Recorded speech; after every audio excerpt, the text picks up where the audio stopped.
Setelah kejadian Terakado dihajar Sogo, geng Kyoya bereaksi dengan cara mengincar orang armamen. Dan yang jadi korban adalah Kataoka Koji. Dihajar habis-habisan sama 4 orang Kyoya sampai masuk rumah sakit.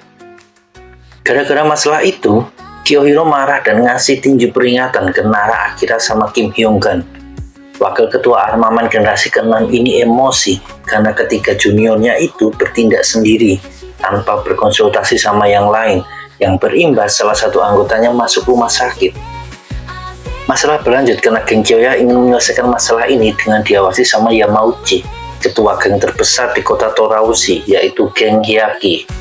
Mereka meminta Kawachi Teisho datang sendiri bersama Sogo yang adalah pelaku utama konflik ini. Kyohiro berkata tidak mungkin armamen mengirim ketua mereka tanpa pengawalan. Tapi saat Sota bertanya di mana Teisho dan Sogo berada, Kyohiro menjawab kalau tadi mereka berdua ngomong lagi pergi beli rokok. Di situ Kyohiro baru sadar kalau kedua orang itu pasti pergi menemui geng Kyoya. Kyohiro langsung berteriak ke Sota buat ngumpulin semua anggota demi menyusul sang ketua. Dan Sota menjawab kalau tanpa diminta pasukan armamen sudah bersiap di luar. Dan benar saja Teisho sama Sogo sudah OTW ke tempat perundingan. Sedikit tambahannya kenapa ada perundingan. Jadi diceritakan dulu pernah ada perang antar geng antara TFOA generasi 4 yang dipimpin sama Kanoryushin dengan Kyoya generasi 3 yang dipimpin sama Wakiyoshi. Tapi perang geng itu jadi melebar dan melibatkan 3 geng lainnya, yaitu Hyaki, Skeleton, dan Bakteria. Sampai akhirnya disepakati gencatan senjata di antara 5 geng ini, yang artinya tidak boleh ada serangan yang dilakukan antar anggota ke-5 geng tersebut. Beberapa tahun kemudian, Bakteria pecah jadi 3, Black Market Tiger, Aldous Owl, dan Jet Black Scorpion. Sedangkan Skeleton berubah nama jadi Shinkabane. Dan yang masih memegang kesepakatan gencatan senjata adalah TFOA generasi 6, Hyaki, Kyoya generasi 4, Shikabane, dan Black Market Tiger. Jadi yang dilakuin sama Sogo kemarin jelas melanggar kesepakatan gencatan senjata yang bisa memulai lagi perang antar geng. Makanya ketua Hyaki saat ini Yamauchi Taichiro mengajak kedua pihak yang berseteru buat berunding. Di sini Sogo minta maaf ke Teisho dan bilang kalau dia yang bertanggung jawab atas masalah ini. Tapi Teisho malah ngomong kalau Sogo nggak perlu minta maaf, karena kalau dia ada di posisi Sogo juga akan melakukan hal yang sama.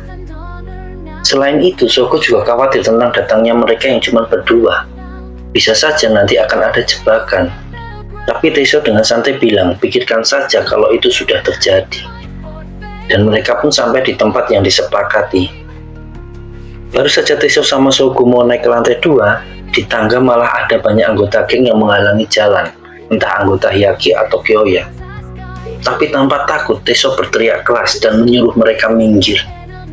Dan kerennya, semua bocah itu kayak gentar karena diteriaki dan langsung ngasih jalan. Di situ Sogo ingat kata-kata dari kakaknya, Murata Joso, yang juga adalah wakil ketua TFOA generasi 4, yang pernah bilang, seorang pemimpin bisa dipercaya ketika dia bisa membuatmu tidak takut meski saat cuma berdua saja menghadapi ratusan lawan. Kelas yang apa? Di ruangan lantai 2, Teisho langsung ngasih salam ke semua orang yang sudah menunggu. Dari Hyaki ada 2 orang, ketua Yamauchi dan anggota Wada Wasayoshi. Lalu dari Kyoya, ketua Ishikawa Takeshi dan anggota Sakurai Hajime. Lalu dari Black Market Tiger ada wakil ketua Honma Yoshikatsu dan anggota Fuji Souhei. Yamauchi langsung bicara kalau insiden pengajaran salah satu leader Kyoya oleh salah satu anggota TFOA yang lalu harus dibicarakan solusinya. Dia dan Honma hadir sebagai pihak penengah buat kedua geng yang bertikai. Ketua Kyoya langsung memotong kalau sebelum merundingkan hal ini, dia ingin Teisho sebagai ketua dan Sogo sebagai pelaku harus minta maaf dulu, lalu baru dibicarakan ganti rugi buat Terakado. Tapi Teisho langsung berubah ke mode serius. Dia bilang tidak akan minta maaf karena pihak Kyoya yang mulai duluan dengan melukai teman Sogo. Bagi Teisho, kakak Sogo adalah kakaknya, pacar Sogo adalah adiknya, anak buah Sogo adalah anak buahnya, dan teman Sogo adalah temannya juga. Jadi bagi ketua TFOA ini, semua anggota armamen dan orang-orang dekat mereka adalah juga keluarga Teso. Dengan kata lain, Teso mau ngomong kalau saat Shogo membela Yutaro, berarti TFOA ada di belakang Shogo. Di situ Teso juga mengingatkan kalau Kyoya juga udah bikin satu anggota TFOA, yaitu Kataoka, masuk rumah sakit. Dia bilang kalau TFOA generasi 6 itu besar, jadi lebih baik Kyoya bersiap kalau ingin berselisih sama mereka. Setiap kata yang keluar dari Teso benar-benar bernada ancaman, sampai bikin ketua Kyoya itu tidak bisa ngomong apa-apa.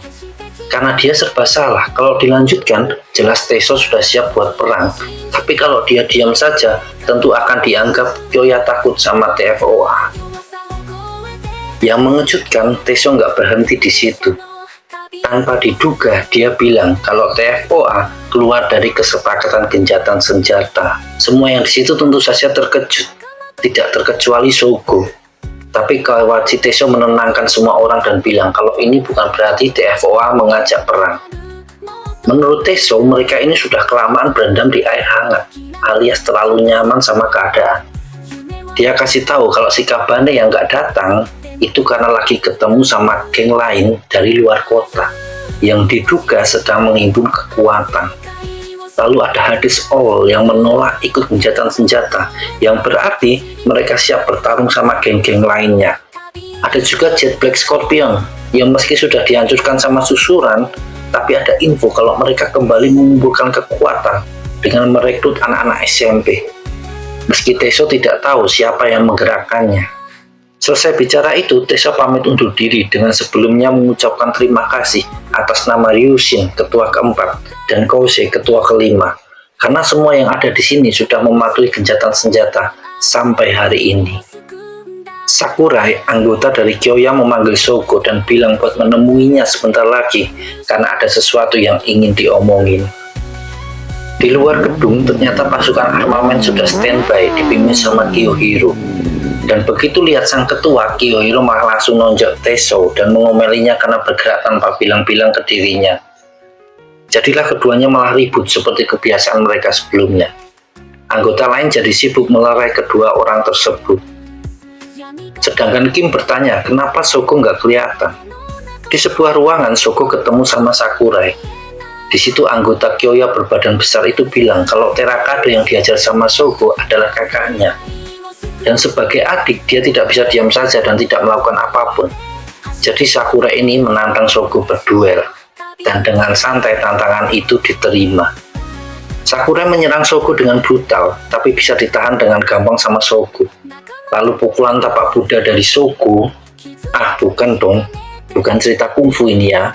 Pukulan telapak Shogo menghantam dagu Sakurai dan badan besar itu langsung roboh ke lantai. Lalu terdengar tepuk tangan dari seseorang yang ternyata itu Fuji dari Black Market Tiger.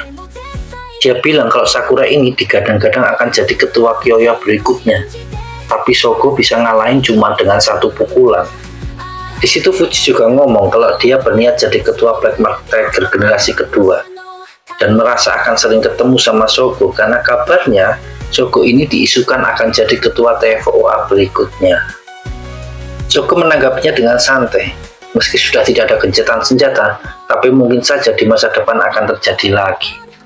Tapi untuk sementara ini, Shogo mengajak masing-masing buat saling waspada saja.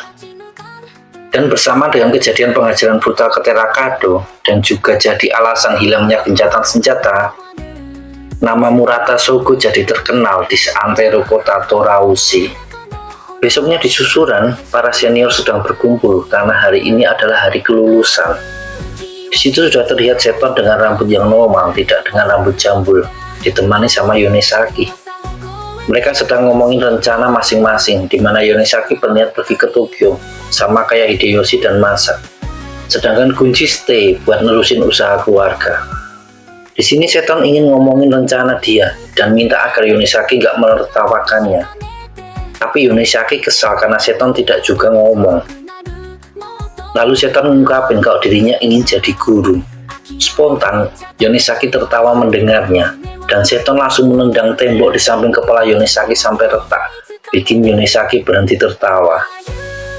Seton lanjut ngomong kalau dia berpikir dengan jadi guru, maka suatu hari nanti dia bisa kembali lagi ke susuran. Dan Yonesaki menjawab kalau akan luar biasa punya guru kayak Seton. Meskipun sepertinya tidak akan mudah, karena jelas Seton bukan murid yang pintar. Seton ini bisa dibilang lemah dalam pelajaran. Kayak saat dia ketemu sama Kinji, menanyakan tentang perhitungan matematika pembagian pecahan. Bagaimana 6/4 apel dibagi buat 3 orang? Kinji menjawab kalau hasilnya 2,5. Tapi Seton malah kesal dan jawab, kalau kenapa harus repot-repot membagi apel yang cuma 1/4? Bukankah lebih baik cepat-cepat memakan yang 1/4 itu sendiri sebelum harus dibagikan? Atau kalau enggak, ditentukan pakai hong pimpa. Di tempat lain, Hana sedang OTW ke sekolahan. Dan di jembatan penyeberangan, dia dihadang sama seseorang, yaitu Muroto Kome, salah satu anak buah Amaji. Kome melempar sesuatu dan Hana menangkapnya, tapi langsung dilepas karena itu puntung rokok yang menyala. Kome sudah di depan Hana dan bilang kalau dia lumayan, lalu melayangkan sebuah pukulan yang ditahan sama Hana, tapi tetap saja bikin Hana terdorong ke belakang dan terpleset. Untungnya Hana masih sempat berpegangan. Yang tidak terduga, ternyata pukulan Kome sempat mengenai hidung Hana sampai bikin mimisan. Sedangkan Kome pergi tidak melanjutkan baku hantam barusan. Bukan cuma Hana yang dikunjungi, ada juga Muroto Senme yang menemui Hanaki Guriko. Dia bilang kalau nggak lama lagi akan datang buat menghabisi Guriko. Jadi dia sekarang ingin menyapa dulu. Belum selesai ngomong, Guriko langsung ngasih satu bogem ke muka Senme sampai terjengkang ke tanah. Senme bangkit lagi dengan muka marah. Tapi seperti yang dikatakannya tadi, dia cuma ingin menyapa dan tidak membalas pukulan Guriko. Sedangkan Kome yang lagi ingin merokok, malah merasakan tangannya gemetaran sampai nggak bisa megang rokok. Rupanya itu efek pukulan Hana yang kena ke lengan Kome. Kembali ke susuran, 5 punggawa kelas 3 sudah berkumpul. Seton, Yonesaki, Gunji, Hideyoshi, dan Masa. Di situ Hideyoshi ngomong kalau bertemu dengan keempat kawannya ini adalah salah satu hal terbaik di hidupnya. Ucapan Hideyoshi itu bikin Seton terharu dan sampai-sampai menangis. Wow. Dengan ini berakhirlah generasi Seton dan yang lainnya. Tapi juga berarti akan ada generasi baru di susuran. Tak berapa lama susuran masuk ke semester baru. Dan seperti biasa, ada perang anak baru yang sekarang sedang diatur sama Yaita.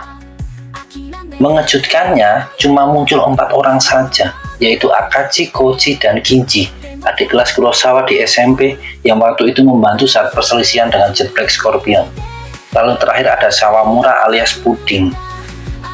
Puding ngasih tahu kalau anak kelas 1 lainnya nggak akan muncul, karena ada satu murid yang menakutkan dan tidak terkalahkan. Bahkan di antara 4 orang ini, cuma Ginji yang masih berniat bersaing. Meskipun udah berkali-kali kalah sampai masuk rumah sakit 3 kali.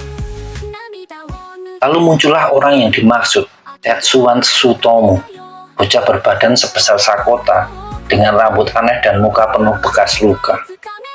Semua heran dengan gaya rambutnya itu yang dijawab, kalau ini ditujukan agar cewek-cewek tertarik padanya. Meskipun kemungkinannya kecil, karena penampilannya lebih mirip Yakuza pakai wig. Lalu dia maju ke arah Ginji dan bertanya apa dia belum juga kapok. Dengan semangat Ginji bilang kalau dia akan mengalahkan Tetsuwan dan jadi pemenang perang anak baru. Selesai ngomong, Ginji menyerbu ke arah Tetsuwan, melakukan serangan bertubi-tubi ke tubuh besar di hadapannya itu. Tapi Tetsuwan tidak bergeming, seolah-olah pukulan dan tendangan Ginji tidak berasa buatnya.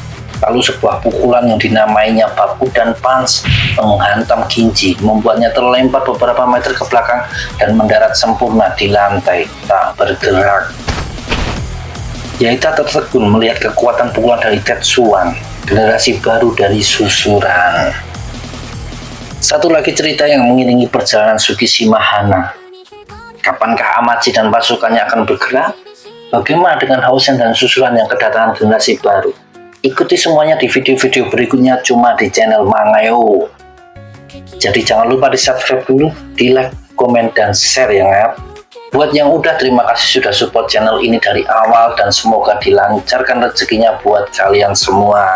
Amin. Akhir kata, arigato dan sampai jumpa di video berikutnya. 弱さを超えて走り続ける勇者の旅